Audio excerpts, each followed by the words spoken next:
Halo semuanya, balik lagi dengan Natasha di episode Live in Indonesia.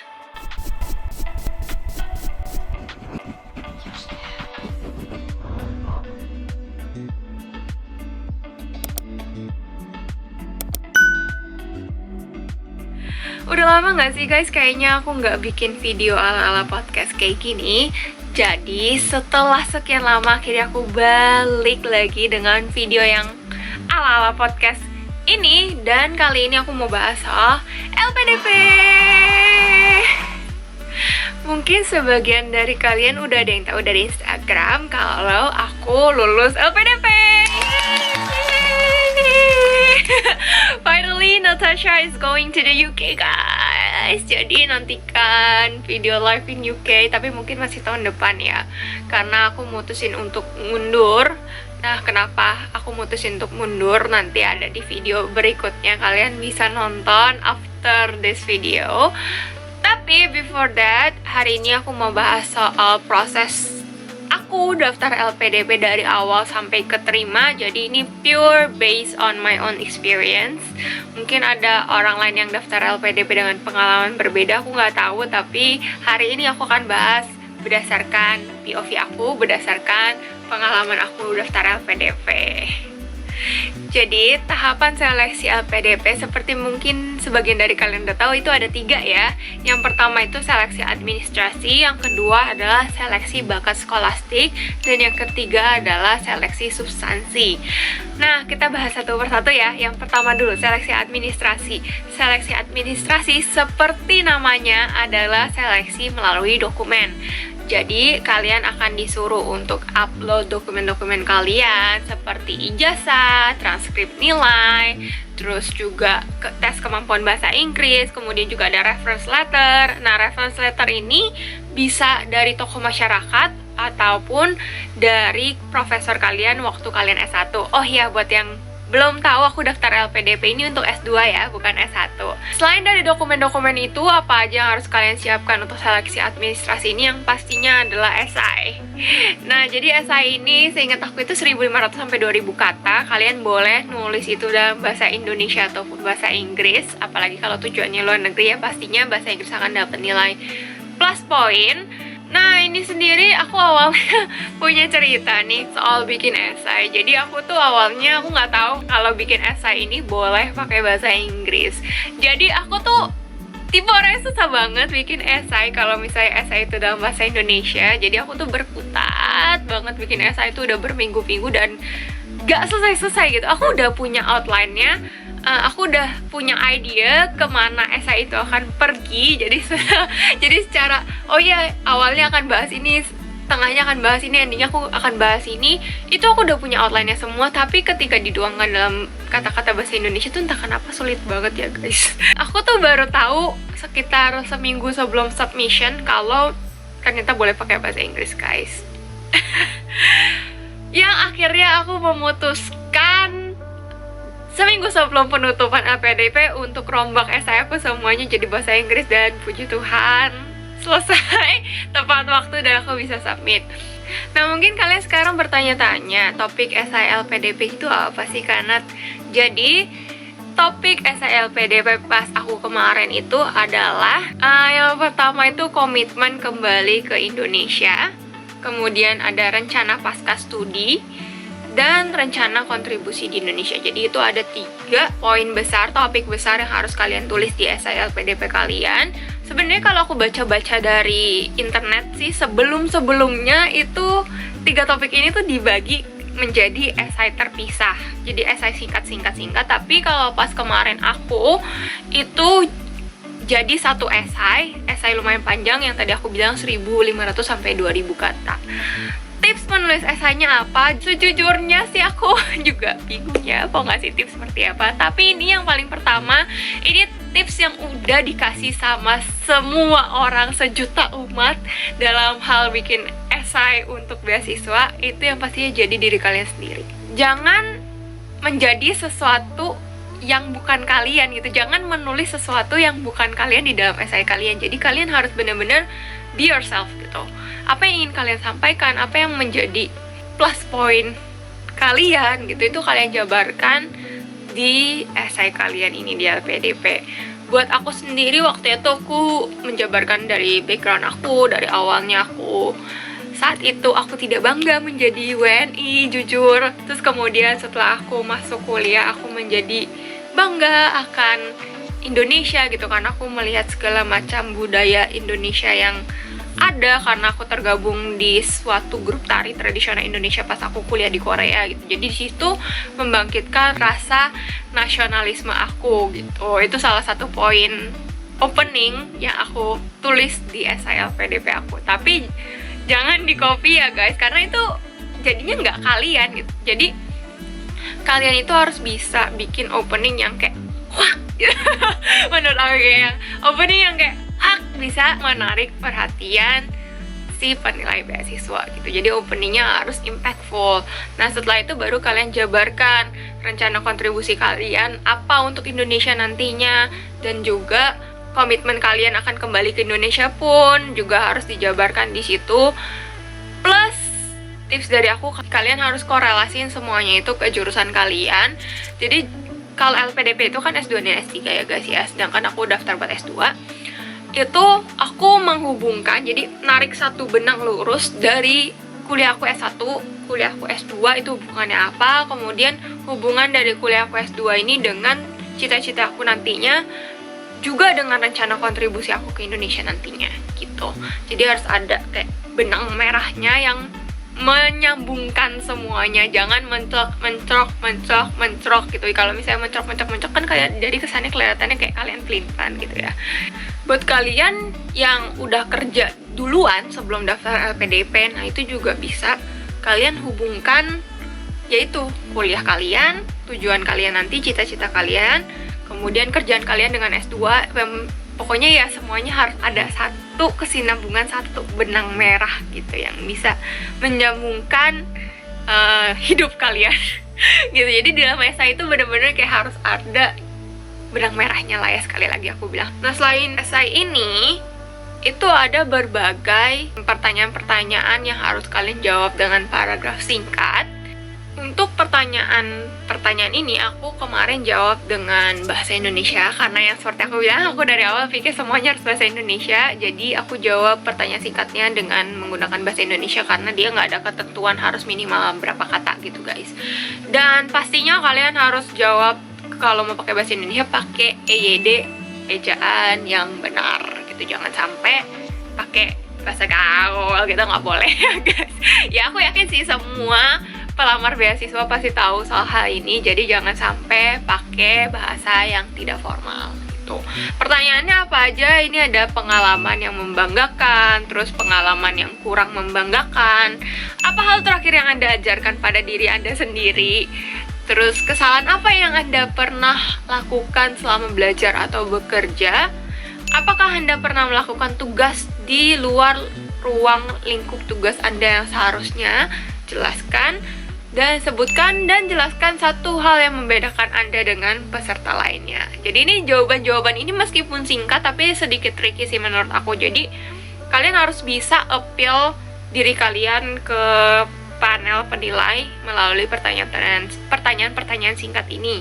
Kayak pengalaman yang membanggakan gitu. Kalau aku di sini ceritain ya bangga yang berhubungan dengan Indonesia juga.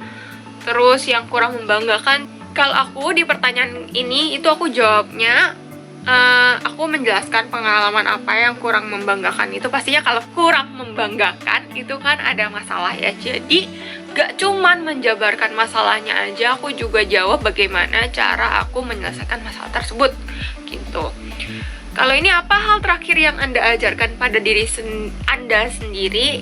Jadi ini kayak kalau nggak salah waktu aku baca tips and tricksnya itu ya, ini pertanyaan ini tuh pengen ngegali tentang seberapa banyak kalian invest ke diri kalian sendiri gitu, seberapa banyak niat kalian buat belajar, kalau nggak salah gitu deh ya. Intinya seperti itu kurang lebih, correct me if I'm wrong. Tapi ya sekali lagi aku jawab, aku bukan profesional di bidang ini, aku hanya menceritakan pengalaman aku yang sudah melalui proses tersebut gitu. Terus kesalahan apa yang pernah Anda lakukan selama belajar atau bekerja? Nah ini sama sebenarnya pertanyaannya tipe-tipenya mirip dengan yang pengalaman kurang membanggakan itu. Di sini aku juga tulis itu pengalaman aku, kesalahannya apa-apa, dari situ aku menyelesaikannya gimana, dan juga apa yang aku pelajari dari kesalahan tersebut gitu. Kemudian yang berikutnya itu, apakah Anda pernah melakukan tugas di luar ruang lingkup tugas Anda yang seharusnya? Jelaskan. Nah ini tuh kalau nggak salah sih waktu aku baca kemarin itu, questions ini mau ngetes adaptability kalian.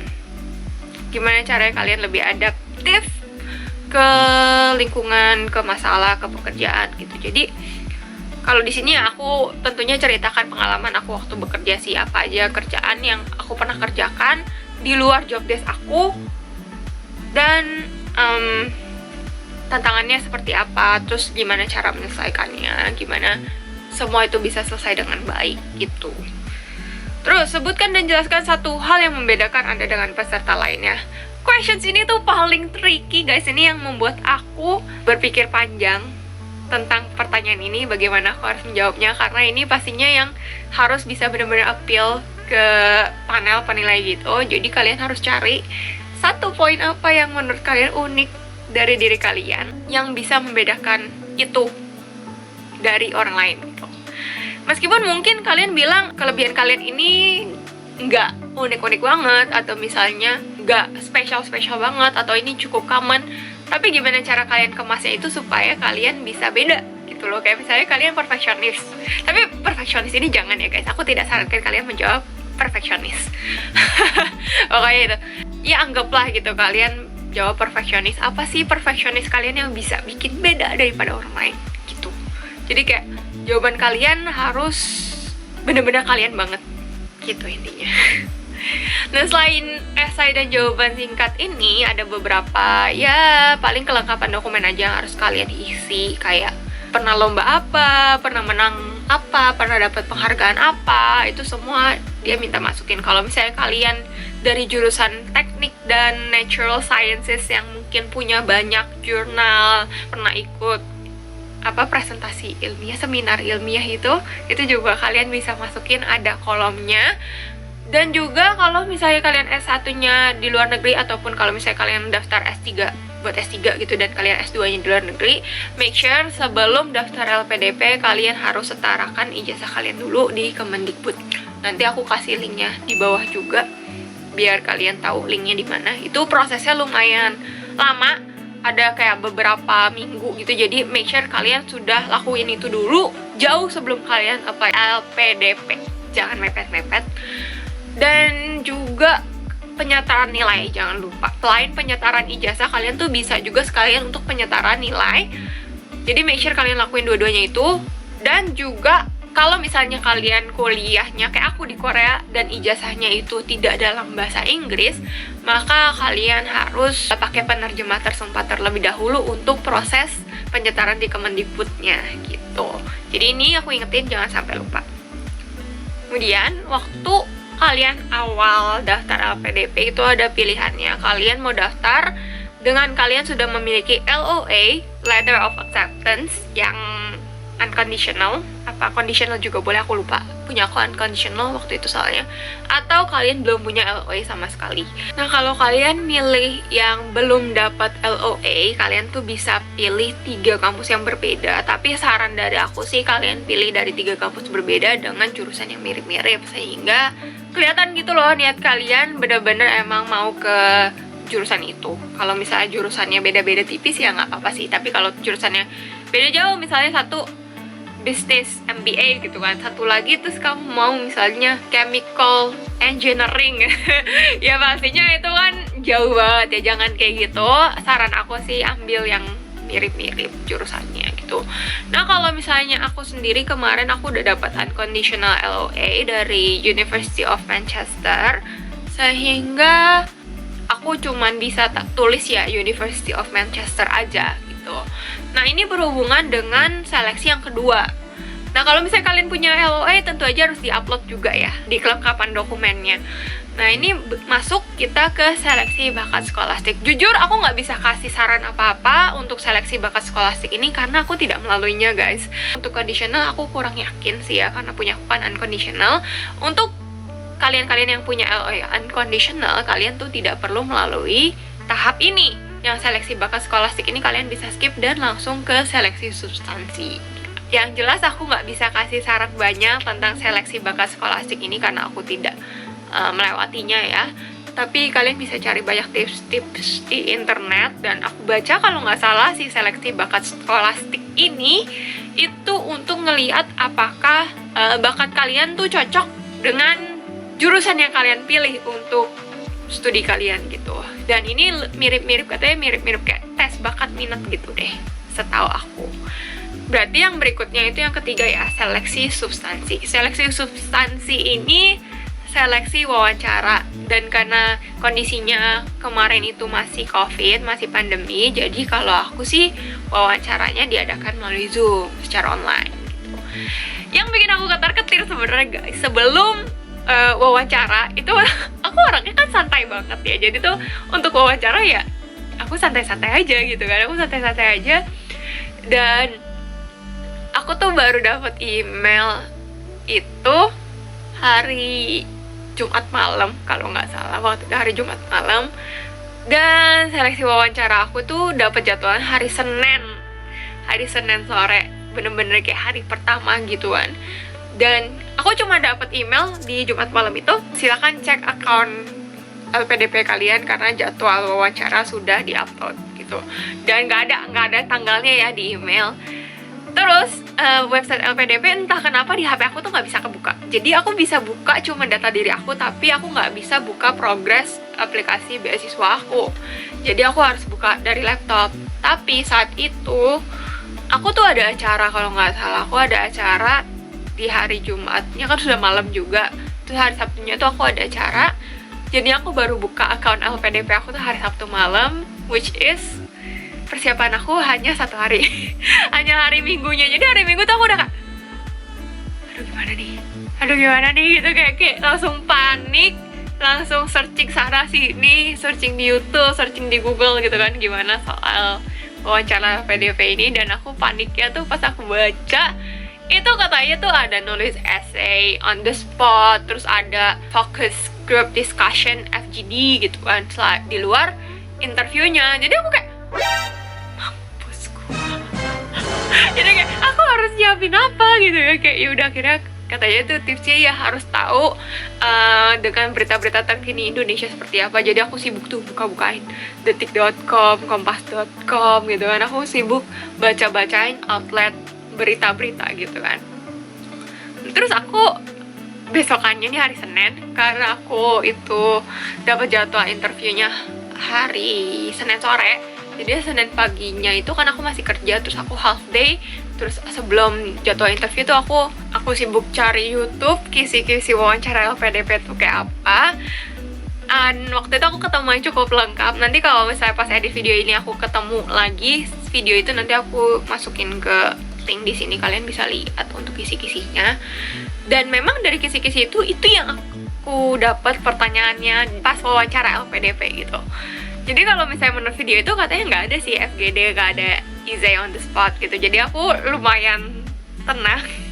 Tapi tetap aja kayak aduh gimana nih kalau misalnya ada essay on the spot sama ada FGD gitu kan. Soalnya waktu lihat jadwalnya itu ada tulisan grup berapa gitu, kayak tanggal sekian, jam sekian, grup sekian gitu. Dan aku kayak gimana ya gitu. Jadi aku tuh kayak takut banget, udah takut banget. Jadi bener-bener kayak aduh ini gimana ya. Akhirnya aku bacain itu semua kisi-kisinya, banyak banget. Jadi ada dibagi tentang diri kita sendiri, tentang esai, kemudian tentang kuliahnya sendiri, tentang rencana masa studi sama rencana kontribusi nanti, itu ada gitu, banyak banget. Nanti aku cariin lagi deh videonya, nanti aku taruh di sini buat kalian gitu.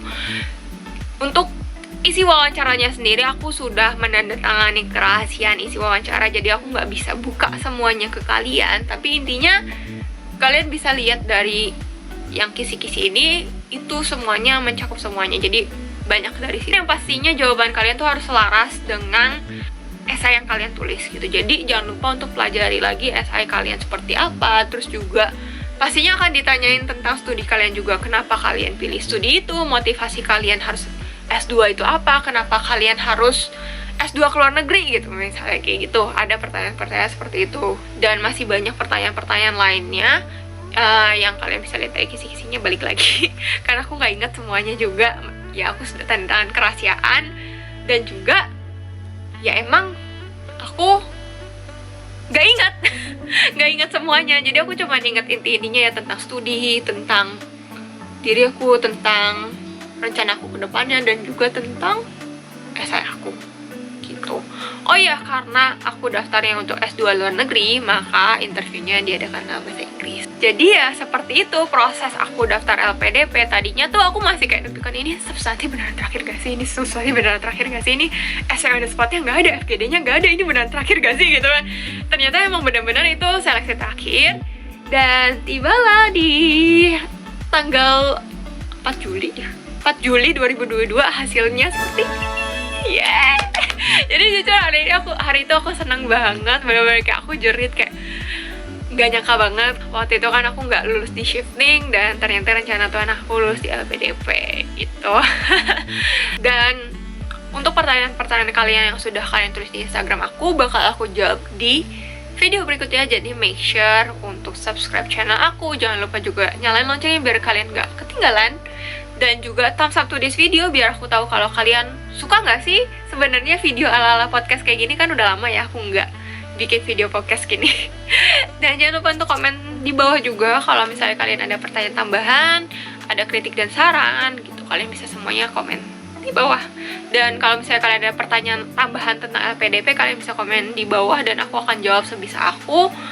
Dan kalian juga bisa akses halaman bantuan LPDP buat dapetin jawaban-jawaban dari pertanyaan kalian yang mungkin kalian bingung gitu.